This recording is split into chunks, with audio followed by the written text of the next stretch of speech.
దేవుడు లేడు. దేవుడు అంటే చూపిమను, నా కండలు, నా శక్తి, నా బలము.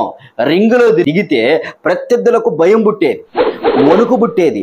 ఈ టీషర్ట్ను అలానే చింపేసేవాడు. అంత బలమైన వ్యక్తి.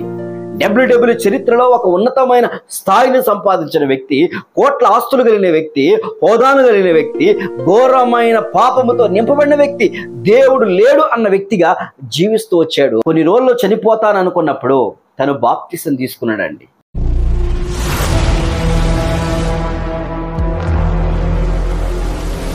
Praise the lord. యేసుక్రీస్తు శ్రేష్టం నామముపేట బైబిల్ పవర్ మినిస్ట్రీ తరపున మీ అందరికీ నా హృదయపూర్వక వందనాలు. యేసుక్రీస్తు వారు మతాలను మార్చేవాడు కాదు. యేసుక్రీస్తు వారు మనుషుల యొక్క మనసులను మార్చేవాడు. యేసుక్రీస్తు ప్రభువారిని ఒకసారి చూస్తే ఆయన్ను విడిచిపెట్టడం అసాధ్యం. గొప్ప గొప్ప ధనవంతులు, పెద్దవారు, కోటీశ్వరులు, పేరు సంపాదించిన వారు, హోదా కలిగిన వారు కూడా ఈ దినాల్లో యేసుక్రీస్తుని విశ్వసిస్తూ ఉన్నారు. కారణం ఏమిటి అంటే ఆయనలో ఉన్న ప్రేమ. ఆయన ఏకైక రక్షకుడు, పాపముల నుంచి విడిపించగలిగిన ఏకైక దేవుడు. రేపు దినాన మనం ఒకవేళ నీవు కానీ నేను కానీ మరణిస్తే రాబోయే దినాల్లో ఆయన దగ్గర తప్ప ఎవరి దగ్గర ఉండడానికి లేదు. ఇంకా నువ్వు ఎంతమంది దగ్గరికి వెళ్ళినా, ఎవరిని ఆరాధించినా కూడా ఆయన ఒక్కడే మార్గము, సత్యము, జీవమై ఉన్నాడని బైబిల్ వాక్యం సెలవిస్తూ ఉంది. ఈరోజు ఒక ప్రత్యేకమైన వ్యక్తి గురించిన సాక్ష్యాన్ని నేను మీతో పంచుకోవాలని భావిస్తూ ఉన్నాను. వీలైతే వాక్యాన్ని పూర్తిగా వినడానికి ప్రయత్నం చేయండి. కొంతసేపు విని బయటికి వెళ్ళొద్దు. నిన్న దినాన 2 రోజుల క్రితం ఒక వ్యక్తి చనిపోయాడు. చాలా ప్రాముఖ్యమైన వ్యక్తి. అతనికి భారతదేశంలో కానీ ప్రపంచంలో కానీ చాలామందికి తెలుసు. అతను ఎవరో కాదు, డబ్ల్యూడబ్ల్యూ తెలుసుగా మీకు. చిన్నపిల్లలు ఈ వీడియోలు చూస్తూ ఉంటారు, కొట్టుకునేది చూస్తూ ఉంటారు కదా. దాంట్లో ఒక ప్రాముఖ్యమైన వ్యక్తి హల్క్ హాగన్ అంటారు. అతన్ని ప్రాముఖ్యమైన వ్యక్తి హల్క్ హాగన్. డబ్ల్యూడబ్ల్యూ అంటే, సినిమాలంటే మనకు తెలుసు సామాన్యంగా భయంకరమైన పాపం, ఘోరమైన పాప ఊబిలో కొరకపోయేవారు వాళ్ళు. అంత దారుణమైన పరిస్థితి. బయటికి వస్తారంటే రారు. డబ్బుంటే ఎవరు దేవుడు నమ్ముకుంటాడండి? యేసుక్రీస్తు. నువ్వు ఇతర వ్యక్తుల విషయం పక్కన పెట్టు. యేసుక్రీస్తు నమ్మాలంటే, యేసుక్రీస్తుకి దగ్గరికి రావాలంటే పరిశుద్ధత కావాలి. పరిశుద్ధత లేకుండా నేను క్రైస్తవునని చెప్పుకున్న వల్ల ప్రయోజనం లేదు. హల్క్ హాగన్ లాంటి వారు, రాక్ లాంటి వారు, తర్వాత ఇంకొంతమంది ఉన్నారు కదా డబ్ల్యూడబ్ల్యూలో, సంథింగ్ జాన్ సీనా అనే వ్యక్తులు, వీళ్ళందరూ ఆ డబ్ల్యూడబ్ల్యూ ఉంటారు. వాళ్ళని చూసి కోట్లు డబ్బులు పెట్టేవారు, సంపాదించేవారు ఉంటూ వచ్చారు. అతను ఘోరమైన పాపంలో ఉన్నాడు. దారుణమైన పరిస్థితి. అతని మాటల్లోనే చెప్పాడు, నేను దారుణమైన సిచ్యువేషన్లో ఉన్నాను.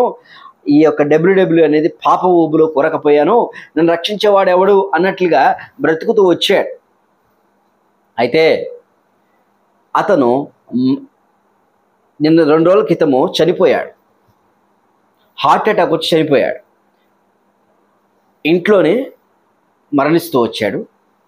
అతను మరణించిన సందర్భంగా డబ్ల్యూడబ్ల్యూ ఉన్న వారందరూ కూడా ఒక నిమిషం 2 నిమిషాలు మౌనాన్ని పాటించారు.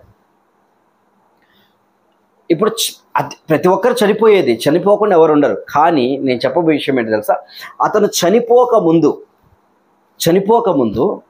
యేసుక్రీస్తును నమ్ముకొని బాప్తిస్మము తీసుకొని, నేను నా దేవునికి సాక్షిగా నేను ఉంటాను, he is my saviour, he is my God అని తన యొక్క టీషర్ట్ మీద యోహాను సువార్త 3వ అధ్యాయం 16వ వచనం, John gospel 3rd chapter 16 words రాసుకుని పెట్టుకున్నాడు.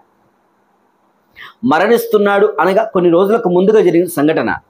రాక్ చర్చిలో అతను వాక్యాన్ని విని దేవుని గురించిన సంఘటనలు తెలుసుకుని, అరే క్రైస్తవ్యము అంటే చిన్నప్పటి నుంచి మా తల్లిదండ్రులు ఏదో మత ప్రకారం వెళ్ళే బోధ కాదు, ఇది క్రైస్తవం అంటే పాపాలు తొలగించబడాలా అనే ఉద్దేశంతో రాక్ చర్చిలోకి వెళ్ళి మారు మనసు పొంది ఆ ముసలి వయసులో బాప్తిసం పొందుతూ వచ్చాడు.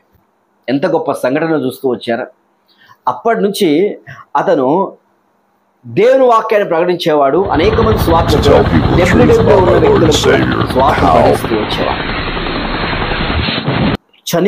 చనిపోతూ కొన్ని రోజుల్లో చనిపోతాననుకున్నప్పుడు తను బాప్తిసం తీసుకున్నాడండి. మారు మనసు పొందుతూ వచ్చాడు. రక్షణాకాలం జరుగుతూ వచ్చింది. 2023లో డిసెంబర్ నెల 22వ తారీఖున అతను బాప్తిసం తీసుకున్నాడు. తనకు తెలుసా తన మరణం వయసు అయిపోతా ఉంది. అరే నేను చచ్చిపోతే చేసిన పాపాన్ని బట్టి నేను నరకానికి పోతే ఎవరు నన్ను రక్షించేవాడు లేడు. నాస్తికుడిగా ఉన్నాడంట అతను. నాస్తికుడు, దేవుడు లేడు అన్నట్టుగా బతికేవాడు. దేవుడు లేడు, దేవుడు అంటే చూపిమను, నా కండలు, నా శక్తి, నా బలము. రింగులో దిగితే ప్రత్యర్థులకు భయం పుట్టేది, వణుకు పుట్టేది. ఈ టీషర్ట్ను అలానే చింపేసేవాడు. అంత బలమైన వ్యక్తి, డబ్ల్యూడబ్ల్యూ చరిత్రలో ఒక ఉన్నతమైన స్థాయిని సంపాదించిన వ్యక్తి, కోట్ల ఆస్తులు కలిగిన వ్యక్తి, హోదాను కలిగిన వ్యక్తి, ఘోరమైన పాపముతో నింపబడిన వ్యక్తి, దేవుడు లేడు అన్న వ్యక్తిగా జీవిస్తూ వచ్చాడు హల్క్ హాగన్, డబ్ల్యూడబ్ల్యూ ఛాంపియన్. అతని గురించి నేను మాట్లాడబోతున్నాను. అతని యొక్క జీవిత చరిత్ర అద్భుతమైన రీతిగా దేవుడు మలుస్తూ వచ్చాడు.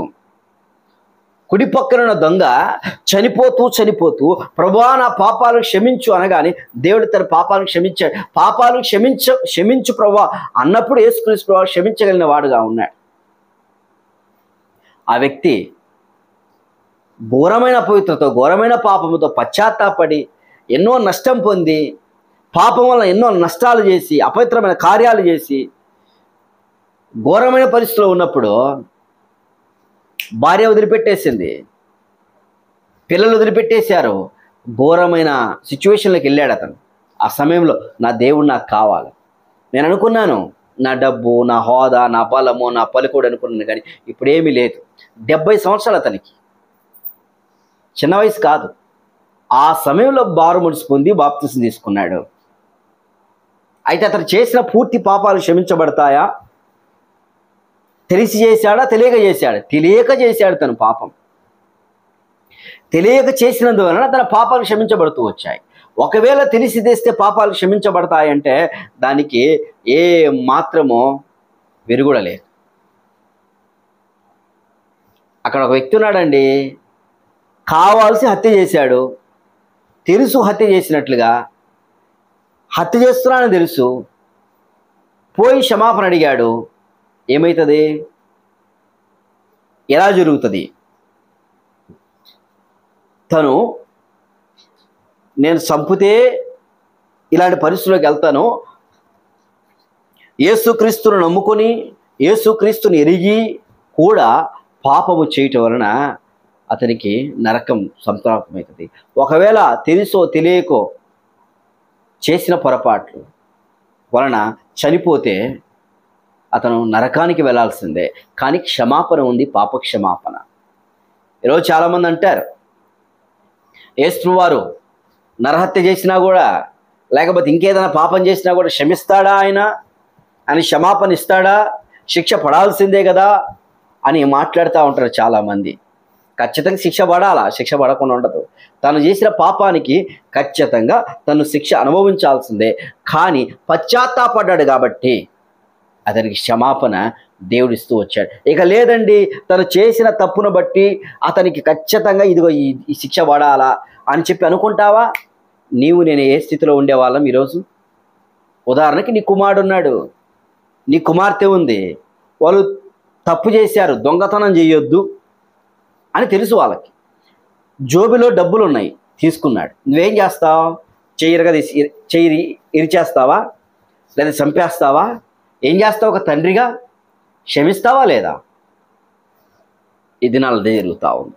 యేసుక్రీస్తు వారు తెలుసో తెలియకో మానవులు చేస్తున్న పాపమును బట్టి వారు అక్రమమునికి వెళ్తున్నారు. కాబట్టి వారికి క్షమాపణ ఉందని చెప్పి యేసు క్షమాపణ ఇచ్చారు. ప్రజలందరినీ క్షమించేది అందుకే ఆయన క్షమించేది ప్రజలందరినీ. తెలుసో తెలియక చేశారు కాబట్టి ఒక మార్గాన్ని వారికి అవకాశం ఇద్దామని చెప్పి దేవుని యొక్క దగ్గర క్షమాపణ పొందుకుంటే దేవుడు అనుగ్రహిస్తాడు. అదే క్షమాపణ. ఈరోజు ఆ యొక్క డబ్ల్యూడబ్ల్యూలో ఉన్న హల్క్ హాగన్ కూడా యేసుక్రీస్తును నమ్ముకొని చనిపోయాడు. తను ఈరోజు చనిపోయిన వ్యక్తి సమాధానముతో నేను నా యేసు ప్రభు దగ్గరికి వెళ్తున్నానని చెప్పి సంతోషంతో జీవిస్తూ వచ్చాడు. అలాంటి ఆనందం నీకు కావాలా? నన్ను ఎవరు క్షమించేవారు లేరు, నా బ్రతికింతే, నా జీవితం ఇంతే, నా కర్మ ప్రకారం నేను వెళ్ళాలనుకుంటున్నావా? లేదండి, దేవుడు క్షమిస్తాడు. ఆయన ఏదో తెలిసి తెలియక తప్పు చేసి ఉంటావు, ఇక ఆ తప్పు చేయొద్దు. ఆ పాపం చేయొద్దు. చేసిన వారి దగ్గరికి వెళ్ళి క్షమాపణ అడుగో. జక్కయ్య చేసింది అదే. అయ్యా, నేను చాలామంది దగ్గర డబ్బులు తీసుకున్నాను, దయచేసి నన్ను క్షమించండి, వాళ్ళకు 4 అంతలు ఇస్తా నేను. నువ్వు క్షమాపణ పొందిన తర్వాత ఇతరులను మరలా వెళ్ళి క్షమాపణ అడుగు. అది నిజమైన పశ్చాత్తాపం, నిజమైన రక్షణ. ఈరోజు చాలామంది యేసుక్రీస్తుని నమ్ముకొని కూడా దౌర్భాగ్యమైన పనులు చేసే వాళ్ళు ఉన్నారు చాలామంది. గుర్తుపెట్టుకో, హెబ్రీయుల రాష్ట్రపతిలో ఒక మాట ఉంటుంది, అనుభవపూర్వకమైన పాపమునకు పశ్చాత్తాపం బలి లేదు. నువ్వు అనుభవపూర్వకంగా యేసుక్రీస్తు నమ్ముకొని ఘోరమైన చర్యలు చేస్తున్నావంటే, అక్రమైన కార్యాలు చేస్తావంటే, బూతులు, అబద్ధాలు, దొంగతనము, లేకపోతే వ్యభిచారము, ఇంకా అనేక రకమైనవి చేస్తున్నావంటే నీకు పాపానికి బలి లేదు. అర్థం చేసుకొని దేవుని దగ్గరికి క్షేమంగా రావడానికి చూడండి, లేక నష్టపోతాం. హల్క్ హాగన్ చేసింది అదే. దేవుడు రక్షిస్తూ వచ్చాడు. ఎలాంటి వారినైనా క్షమించగలిగిన హక్కు దేవుడిది. దేవుడు చేయగలడు. ఆయన నువ్వు నరమాత్రుడు కాబట్టి అడుగు, దేవుని పాపాలు క్షమిస్తాడు. పరలోక ప్రాప్తం నీకు కలిగేలాగానే దేవుడు సహాయం చేస్తాడు. ప్రార్థన చేద్దామా? పరిశుద్ధుడా, మీరు ఇచ్చిన గొప్ప రక్షణ పడుతుంది, బ్రతిమలాడుతున్నాను. మాకు ఈ యొక్క సూక్ష్మంలో మోక్షం తెలియక ఎంత అల్లాడిపోతా ఉన్నారు చాలామంది. రక్షణ దయచేయండి, నీ దగ్గరికి వచ్చే కృప దయచేయండి. హల్క్ హాగన్ కుటుంబానికి కూడా సంపూర్ణ రక్షణ దయచేయండి. ఆ డబ్ల్యూడబ్ల్యూలో ఉన్న ఘోరమైన పాపాంధకారంలో ఉన్న వ్యక్తులు రక్షణ దయచేయమని వేడుకుంటూ యేసుక్రీస్తు నామమున స్తుతించి ప్రార్థన చేయగలం తండ్రి. ఆమేన్.